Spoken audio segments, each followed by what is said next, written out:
Hello and welcome to our weekend edition of Asia Today. I'm Anya Seetharam.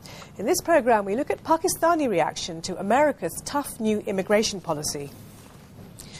Pakistan's Foreign Minister Khurshid Kasuri travels to the United States this weekend on a mission to get Pakistan off a list of countries whose male nationals are now subject to rigorous scrutiny. America's special registration program affects all temporary resident adult males from more than 24 mainly Muslim and Arab countries, where the US government believes terrorists are active. The visit follows mounting resentment over changes in US immigration policy, which require male nationals from over 20 countries, including Pakistan, to register. Other Asian countries, including Bangladesh, Indonesia, Afghanistan and North Korea, are also on the list. Mr. Kasuri will ask the US to exempt Pakistan because of its key role in the war on terrorism. Pakistan provided air bases and corridors for the US-led campaign in Afghanistan and is involved in an ongoing mission to capture al-Qaeda suspects on the border. Pakistani nationals have just over a month left to register. Our correspondent Emma Simpson reports from the New York communities where the new policy is causing hundreds to fear detention and deportation.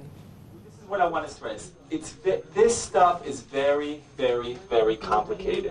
There's a possibility that they might arrest you or detain you, and that could be either for hours or it could be for days. There's no legal jargon from this lawyer. He knows futures are at stake.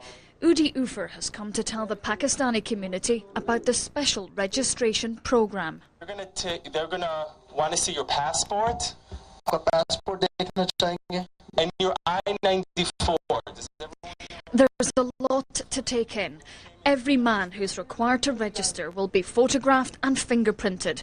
And for those whose residency isn't entirely legal, they're being told tonight, be prepared for likely detention and deportation. Everyone here has a different story. They're worried and confused. They use the name of the whole name. They need the name only, use the actual name. Or my visa is still valid till July 10, 2006. And they told me you are out of status. How come? It's stories like this which are making the community nervous. Mohammed Rizwan is a student who says his papers are all in order.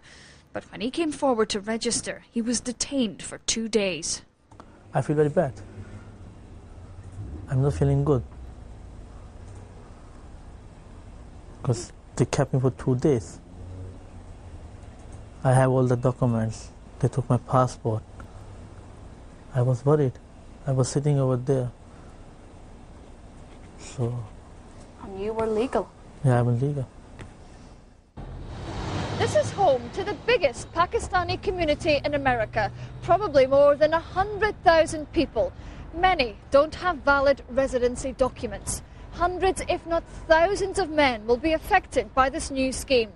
For the US authorities, it's all about keeping a better track of people who come in and out of this country, toughening security to try to prevent future terrorist attacks.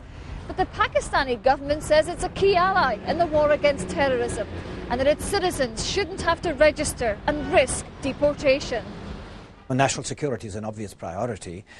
This need not be done at the expense of the Pakistani community, since the Pakistani community nowhere represents a security threat. There may be some people who might be in violation of their visa status, that's true. And separately, America would be taking action against them. We can't sort of fault that, but we would like those people also to have an opportunity to regularize their status under US laws. And we wouldn't like the Registration Act to be converted into a Detention Act or a Deportation Act. The US Justice Department said Pakistan is on the list because it's a country where al-Qaeda